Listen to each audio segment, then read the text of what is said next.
విశాఖపట్నం నగరంలోని గాజువాక ప్రాంతంలో అత్యంత దారుణమైన ఘటన వెలుగు చూస్తుంది. వివాహితుడైన ఓ నేవీ ఉద్యోగి మరో యువతితో ప్రేమాయణం నడిపాడు. ఇటీవలే వీరిద్దరి మధ్య విభేదాలు తలెత్తాయి. భార్య పుట్టింటికి వెళ్లిన సమయంలో ప్రియురాలు మౌనికను ఇంటికి పిలిచి అత్యంత దారుణంగా హత్య చేశాడు. శరీరాన్ని ముక్కలుగా కోసి సగభాగాన్ని ఫ్రిడ్జ్ లో ఉంచి మరో సగభాగం మూట కట్టి ఇంట్లో మూలకు ఉంచాడు.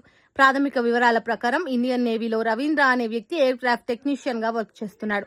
గాజువాక పరిధిలోని ఎల్వీ నగర్ ప్రాంతంలో నివాసం ఉంటున్నారు. రవీంద్రకు పెళ్లై భార్య ఉండగా కైలాసపురం ప్రాంతానికి చెందిన మౌనిక అనే వివాహితతో వివాహేతర సంబంధం పెట్టుకున్నాడు. కొన్ని రోజుల క్రిందట రవీంద్ర భార్య పుట్టింటికి వెళ్లడంతో ఆదివారం ప్రియురాలు మౌనికను తన ఇంటికి రమ్మని పిలిచి అర్ధరాత్రి దాటిన తర్వాత వారిద్దరి మధ్య వాగ్వాదం జరిగినట్లు తెలుస్తుంది. ఇక కోపోద్రిక్తుడైన రవీంద్ర ఇంట్లో ఉన్న కత్తితో మౌనికను పొడిచి చంపేశాడు.